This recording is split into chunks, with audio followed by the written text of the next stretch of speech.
everyone. Hope you all are doing good. So before I start my presentation, let me show you something. What do you see here? Observe closely. Yes, the kids are coloring. Some are using their right hand to hold the pencil and some the left. Observe their posture, their usage of both the hands. Also look at the way how they are holding the pencil.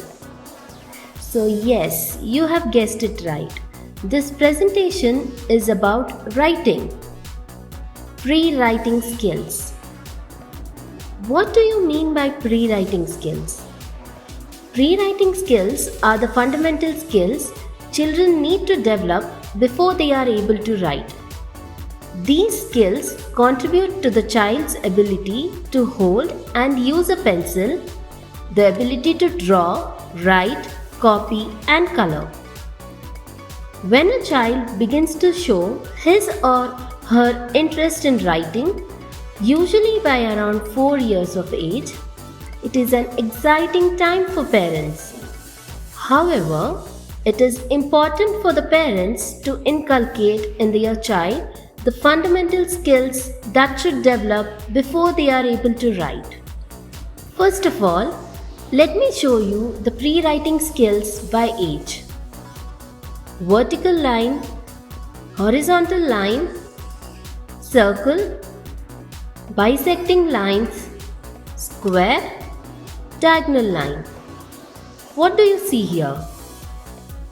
Yes, the hands, the fingers.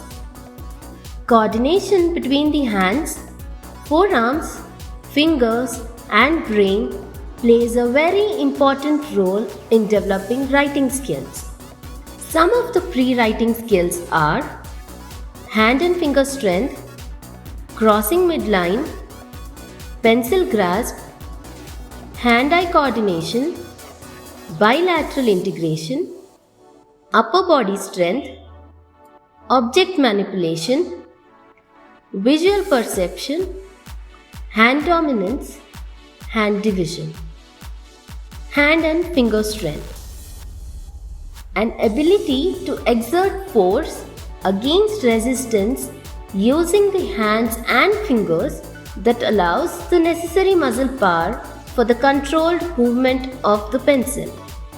What do you mean by crossing midline? The ability to cross the imaginary line running from a person's nose to pelvis that divides the body into left and right sides. What is pencil grasp?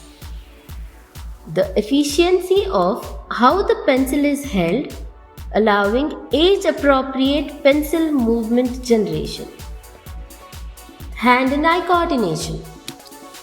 The ability to process information received from the eyes to control, guide and direct the hands in the performance of a task such as handwriting. Bilateral integration. Using two hands together with one hand leading. For example, holding and moving the pencil with the dominant hand while the other hand helps by holding the writing paper. Upper body strength. The strength and stability provided by the shoulder to allow controlled hand movement for good pencil control. Object manipulation.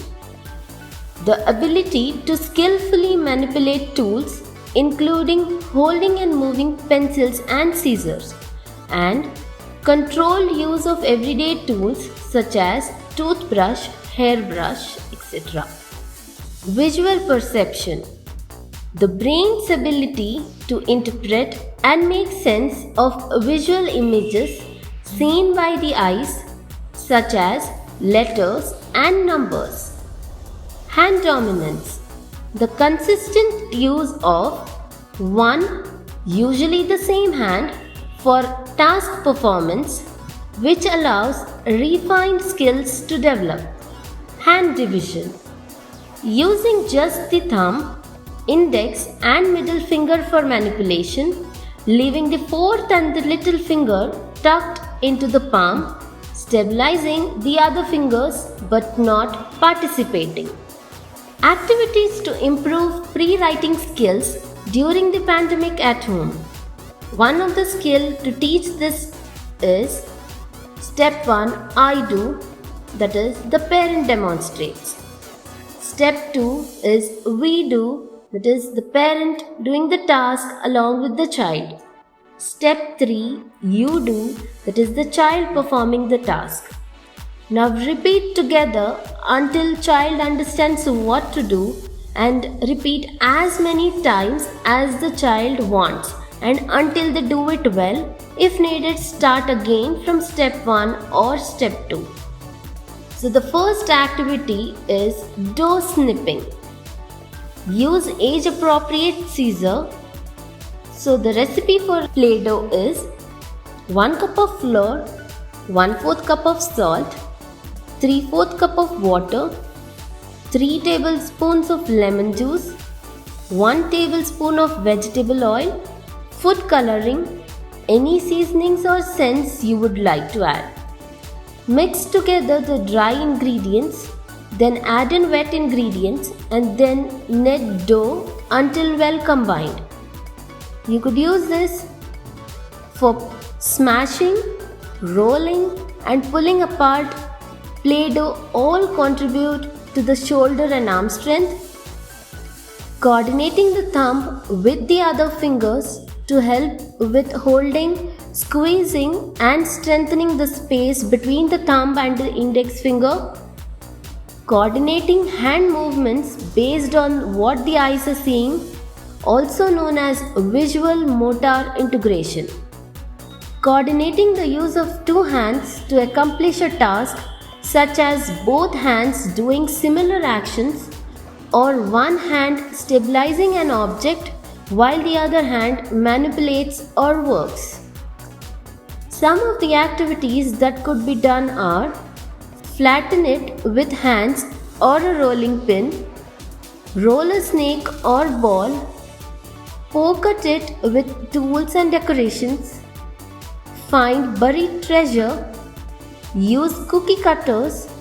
This teaches kids about pressure and force.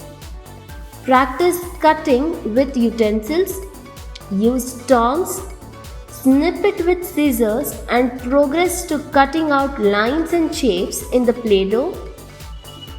Build shapes and letters by rolling out the dough into the lines and curves.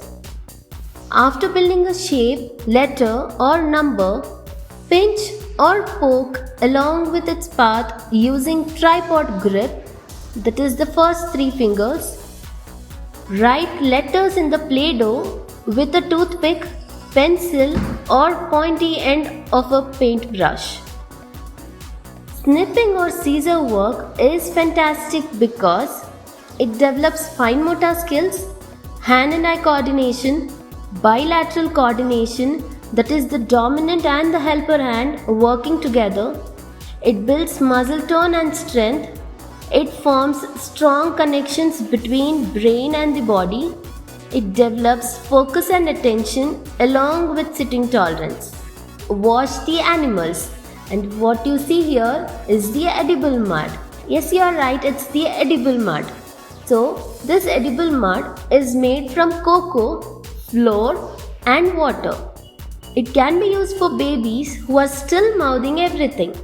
It's easy to make and no recipe needed. Just mix the flour, cocoa and water until you have your desired muddy texture and set it up next to a tub of water with sponges, with some plastic animals or something like cars, balls, etc. This is easy to clean, no scrubbing needed, and you can leave it in the sunshine to dry. You can also use waterproof washable mats for any type of sensory play because they soak up the water and can be easily thrown in the wash at the end. You could also add some farm animals, mini construction vehicles or some small toys, or in fact even baking equipment such as measuring cups, spoons or funnels to the mud. The edible mud is really great to play with outside as it can get quite messy, or inside with your floor covered up to help when it comes to clearing up time. If the mixture starts to solidify, just add in a little more water until you get the right consistency. It is almost ageless. Big kids love this one just as much as little kids. It develops a whole range of skills through play, such as language skills, fine motor skills, practical life skills, concentration and perseverance, strengthening neural pathways. For babies, keep it simple and in shallow, heavy trays so that they can't pick it up or tip it over. I would just do the mud and water without the sponges and animals because the sensory exploration is more than enough. For older kids, get them involved in making the mud and add in extra tools like toothbrushes for scrubbing. My tip would be place the two tubs side by side in a bigger tub to prevent spillage, slipping and tipping of the trays, and you can also use storage containers or any tubs. Homemade watercolors. So here is the recipe for this chalk paint that is super easy, fun to play with and washes off literally everything. Equal parts of corn flour and water, mix it. You can add a few drops of food coloring, mix it again. Paint, it's ready. So you can use your pasty brush that works the best on bricks. So I would highly recommend using that if you try this for an outdoor play activity. You could also scribble draw with watercolors, blow painting with straws. Dots and circles can be made with Q-tips, cotton balls and painting with water, then adding extra colors. This activity is great because it develops upper body strength, it develops fine motor skills and gross motor skills. It also develops eye-hand coordination. It improves vocabulary and language skills. It helps in bilateral coordination, encourages early mark making and creative exploration, develops understanding of cause and effect, develops muscle tone and dexterity. A simple activity, yet an effective one. So the next activity is rainbow salt tray. Salt is a fantastic dry sensory material because it's edible. Doesn't matter if your mouthing baby tries a bit, though it won't taste good. It lasts for months, if not for years, if stored correctly. I store mine in a Ziploc bag in a dry and a cool space. It's easy to source and make. It's easy to clean up too because it's a dry sensory and not wet. It takes about 2 minutes to prepare this. Pour the same amount of salt into 5 separate Ziploc bags. Place a few drops of food coloring in each bag, around 4 to 5 drops. Seal each bag and shake vigorously until the salt is coated in the color. Tip into a tray, ready to play. Start by showing your child how to write letters in the salt tray using their pointer finger. To practice writing, you can also provide a paintbrush, stick, chopsticks, feather or something similar for them to use to write with. Place the letter or word they want to draw in front of them and have them trace it in the salt. Your child can use their finger to write words, numbers or draw pictures in the salt. So tips to play are: place your tray inside a larger shallow tub to catch excess when play starts. Make sure to do this outside and on a mat so that you can tip all the spills back into the tray at the end, and is waterproof so you can use it for all kinds of play, but it's just as great for dry sensory play as it is for wet because it's large enough to catch everything and you can just shake all the spills back in by folding it at the end. Store once play is over in a Ziploc bag or an airtight container. You can keep this for months or years of play. This activity is great because it encourages cognitive development through sensory stimulation, which strengthens neural pathway as they play. It develops fine motor skills through the use of hands and tools to scoop, pour, and tip. It develops language skills by introducing context-specific vocabulary. Multisensory activities helps the children to retain more. So the next activity is saucepan stones. Stepping stones using what's in your kitchen cupboard. Just tape them down to your padded mat or to the floor using the painter's tape. You can use a few low pans or a few high ones. For developmental reasons, this is great. It helps in developing balance and the vestibular sense by allowing them to explore balancing their body on varying safe heights. It develops hand and eye coordination as it allows the toddler's body and the eyes to work together. It also develops gross motor skills, that is, it controls the deliberate movement of the body. It also promotes problem-solving skills as the toddler works out how to get up and down and step from one stone to the other. Rainbow chickpeas. This is taste safe but not edible. These are really great dry sensory play items to start with because they are easy to make and fairly easy to clean up too. To dye, split chickpeas into Ziploc bags depending on how many colors you want. Put a few small drops of food coloring and about a teaspoon of white vinegar into each bag. Seal the bags and shake well to coat. So if the chickpeas dry immediately, take this as a sign that I used the perfect amount of food dye and vinegar. So it's a win-win situation. But if yours aren't, then spread them out on a baking paper for an hour or two. So you can also use color sorting, use of tongs, spoons, scoops, measuring cups, etc. to transfer from one to another. It's an easy cleanup activity as the size of chickpeas makes it easy to see unlike other materials.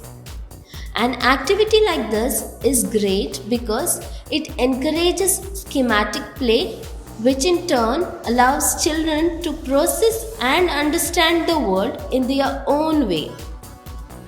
It develops fine motor skills because chickpeas are a perfect size for developing the pincer grip, that is, the thumb and the forefinger.